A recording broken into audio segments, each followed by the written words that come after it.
Hello and welcome to Thoughtful Little Time Bombs. My name is Will. I hope you're in good form.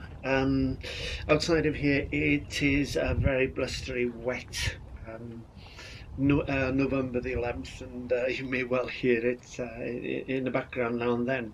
It's impossible to keep it away.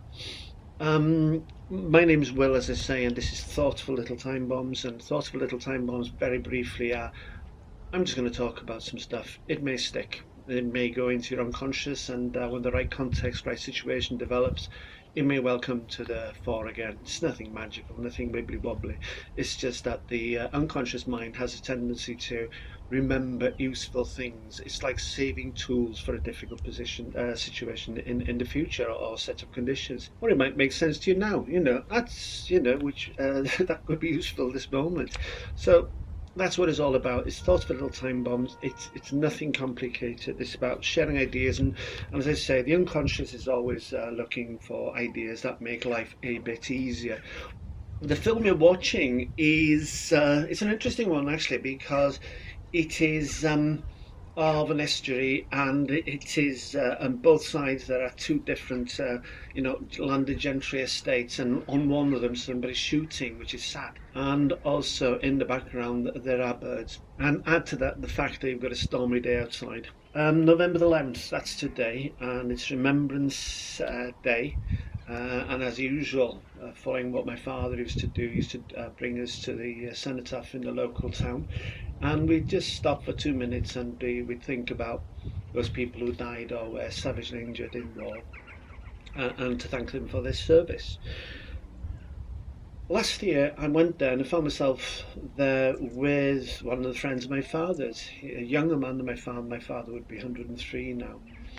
But this gentleman is 80 years of age, or will be this year, and I couldn't believe the same. We carried on the conversation from last year, and last year subjectively feels like, I don't know, 6 weeks ago. And I remember him telling me that up to that date last year he had been to 20 funerals, and I asked him how I hoped it didn't get any worse. And he advised me in the 12 months he was thinking about, he had been to 31 different funerals. The reason I'm talking about this miserable stuff is that each one is a memento mori. It means it's a remembrance, it's a reminder of death, that things come to an end, and whether we are ready for it or not, things do come to an end. And these ideas and thoughts should be a bit of a motivator. And that's all I'm going to go on about today. And again, on the day that the film was filmed, I came across a gentleman. We came across a gentleman, and he just sort of amiably accosted us, and we had a conversation.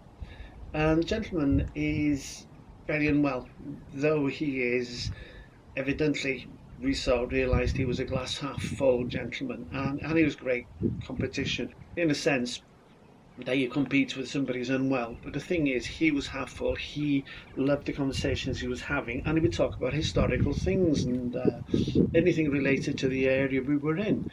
And me being competitive in that sense, I was competing to beat him, trying to add to the historical context of where we were, and further up the coast, further down the coast, etc. So it was a wonderful conversation. And then he told us of his health condition, stage 4. And you would never have guessed it. This was a gentleman who was taking advantage of every second he had to share information and just to be with people, and I've been with people the opposite, and I was glad to meet this gentleman, especially after a funeral in the morning. He reminded me of people I'd come across in the past who make life difficult, actually, because they are what I regard as being, you'll miss me when I'm dead kind of guys, people into martyrdom. And the reality is that nobody will miss you once you're dead. They may come to your funeral, they may say, that was a nice funeral, I like those hymns, what are you doing after? I'm going for a pint, or I'm going to watch the football. And conversation has moved away from you, because nobody likes a martyr, somebody who professes victimhood and does nothing about it. One has to challenge a situation, obviously. Now, this gentleman I met was It's neither a martyr or a victim. He was a person enjoying life to the full while he could. And for him, I imagine that every morning, every day is a second chance at his life. And he was using it, actively using it. And it was a great conversation to be had with him. And it always reminds me of, it's a quote attributed to the Special Air Service, which is the Special Forces, British Special Forces. And the saying is, if you're not dead, then you've always got a chance. And I love that. And I love that, not in a macho sense. I love that because it is so useful in life. And also remember, as I said, referring to martyrdom and poor pity me, is if you're dead, then you certainly haven't got a chance. And also, I think I mentioned in the past that I think of a panel waiting for me the other side of death. And they will be asking before they let me into any stage, any level of heaven or whatever it is. And they'll be asking me, what did you do in your life? Did you sit on your backside and allow life to happen to you, or did you turn life into an adventure? And that terrifies me because I haven't done enough adventure. I haven't followed enough of my dreams, and this is what I'm working on now. And also, I keep mentioning this, I probably do, is that I have fewer years ahead of me than behind, and that's absolutely important to remember, you know. And also, I don't know if you remember the Eagles song, Hotel California. And the line is, or two lines, is they stab it with their stealing knives, but they still can't kill the beast. Now, if you're dead and you've got a nice piece of steak in front of you, you're not going to be able to eat the steak because you're dead. And you're going to stab it all you want with your stealing knives, but nothing's going to come of that one. So while you're alive, you can engage. And remember that smart SES one. Yeah, and I don't want to be embarrassed on the other side thinking, I should have done this, I should have done that. Oh God, I hope they don't ask about this certain situation which I made so much noise about doing. And across the years of my life, the decades of my life, I didn't do it. So, and there could be reasons for that. We could persuade ourselves it's fear of the opinion of others. Now, if that's your excuse for not doing something, fear of the opinion of others, then shame on you. They don't care about you. You shouldn't care about them. You do what you want to do. Okay? You do things that help you fail in private before you succeed in public, if you want to succeed in public, whatever it is you're trying to do. Remember also that life is hard. There is no such thing as fair play. There is only such a thing as engagement. If you engage then with a positive, a rational attitude, then that engagement may well help you achieve something you've always wanted to achieve. And as I say, the clock is always ticking down. The universe is taking all your TikToks and is adding it to its own in order to have an infinite, ever expanding, forever universe. Anything, it will steal it away from you. So life is not fair. You have to engage to make it fair. Life is hard. You have to engage to turn it into something that brings pleasure and delight to you, like the gentleman I met on Saturday, who is not in the very best of health, but is embracing every second, and every conversation is full of joy with him. And it turned out we knew people in common, as is normal in this place. Now, similarly-ish, surrounding death, another Memento Mori.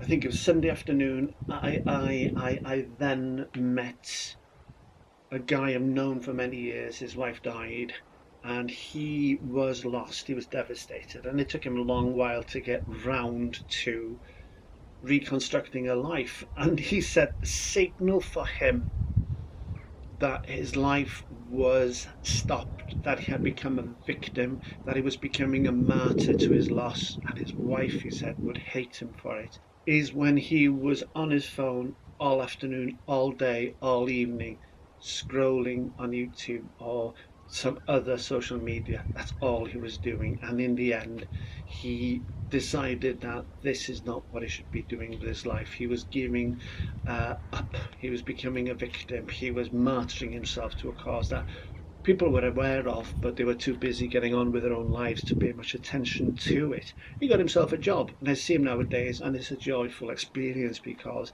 he says he's got a job working in a supermarket, and it brings him. He speaks now with far more people than he even did before his loss. So he had a habit. He broke the habit. Life is no rehearsal. You get up in the morning and you got to do the best you can, and you've got to overcome any challenges that come your way. It's your job. It's a job as a human. It's something written into your code, and it's either you do something that you're proud of at the end of your life, and you go to people who have passed on, and you hope to see them again. You need to create a template, a mirror to look at how you're living your life, and that's the one I choose, and many people choose. I choose to do that rather than sit on my sofa, breaking wind into the sofa, and just living on tea and digestive biscuits and too much sugar, and waiting for life to come to me. Life doesn't come to you. That's a bloody error, because that is something you will realize at the very, very end of your life. So doing something is a habit, like sitting on your ass on a sofa with bugger all, apart from eating and breaking wind into the sofa. You need to find a way to fill your bucket with joy, or your cup with joy.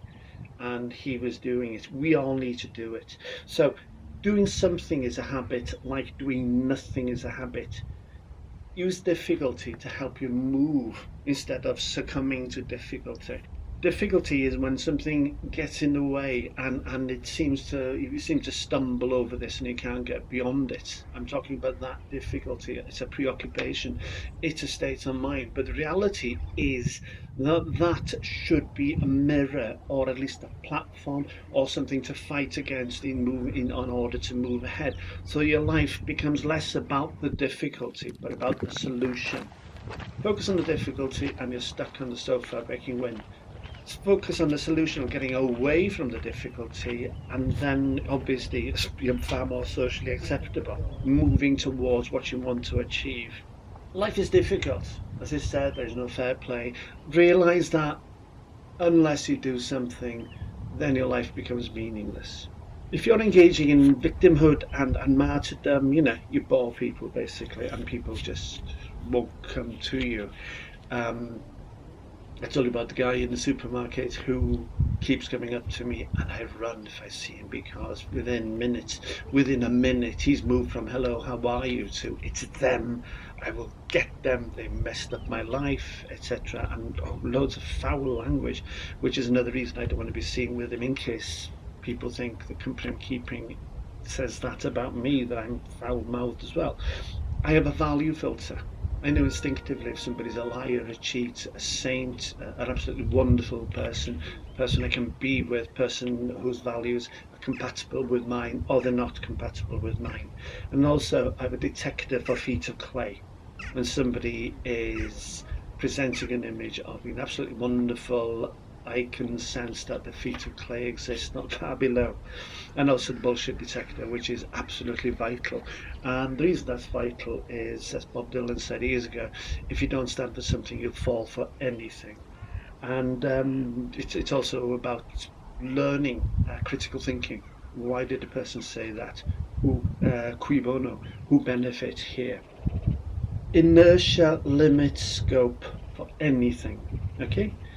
Everything becomes bland. There are no peaks on the graph of your life, and your point of view is equally bland. You don't see possibilities.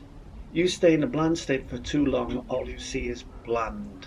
Baba Ram Dass, American Mystic, said, his guru rushed into a room and said, if you wear shoes of leather, the whole world is covered in leather. In other words, if your viewpoint is one of seeing depressive things that undermine you, then that's all you see anywhere. It's how racism and prejudice and discrimination works as well. You're discriminating against yourself. Yeah, thinking is good for you if it's rational, if you do things as a consequence. So you plan and then you act, in other words. But thinking too much generally, means inertia, and you end up doing bugger all. So, as I said, depression, inertia, you really need to check with a GP if you're unable to move first thing in the morning. It could be something as simple as an attitude change, that talking with a counsellor can help enormously. And I assure you, If you talk with a counsellor, the benefit is enormous. Cognitive behavioural therapy. I've been through it, and all I can tell you is that it works fantastically. So do not be scared of engaging. Nobody's going to judge you. You're going to be judged if you didn't, whereas you had a chance to do it. You should have done this earlier. It's the last thing you want to hear. You do it now, and that's it. Yeah, I just got a little note here, and it said overthinking tends to lead to catastrophizing, which means that you create a mountain out of a molehill and consequently do nothing. So that's another reason not to overthink. You over catastrophize. Difficulties give you a context, a learning point that you can actually work off in order to get to a solution. Totally that one. And yeah, this last one, almost last one, is I wrote this one down a long time ago, and I don't know why I did. I just found it the other day, and it's written obviously late at night because the scroll of somebody who can't see what he's writing, hasn't got his glasses on, and he's in bed. And it said, "Silence compounds loss." Okay? When I say silence, I mean not having an audience, not talking to anybody, not engaging with your dreams. There's nothing worse than having dreams and then not doing something about them. That's the greatest loss in life, I think, is having a dream and doing nothing about it. And as I say, the universe is happy to steal all your time and add it to its own in order to expand ad nauseum, ad infinitum. So each of these things is a memento mori. People are met obstacles in life. Life is difficult, you engage. The person who is seriously ill, and what he does, he engages every single moment with anybody. I think the idea is to share ideas in order to create memories in the minds of other people to think well of you. So I will leave you there. I hope, I'm sure you've heard shooting in the background. You may well have heard the storm outside here. Life is brief, life is difficult, but such a joy comes in just merely challenging that difficulty. And as I say, we catastrophize, therefore the difficulty may not even be a difficulty in the first place. Sometimes you've just got to be brave, just got to engage, and life becomes easier. Always becomes easier. Doing nothing makes life difficult without even having tried it. So I wish you well. I hope you have a lovely weekend. I also ask that, if there's anything in there that engaged your attention or you think will engage your attention or may have value for somebody you know as a conversation piece, then if you would give me a like, just give me a tick. And maybe you'll consider subscribing as well. It helps us get off the ground. As I say, it's been good. You take care. Best wishes, and I wish you lots of love.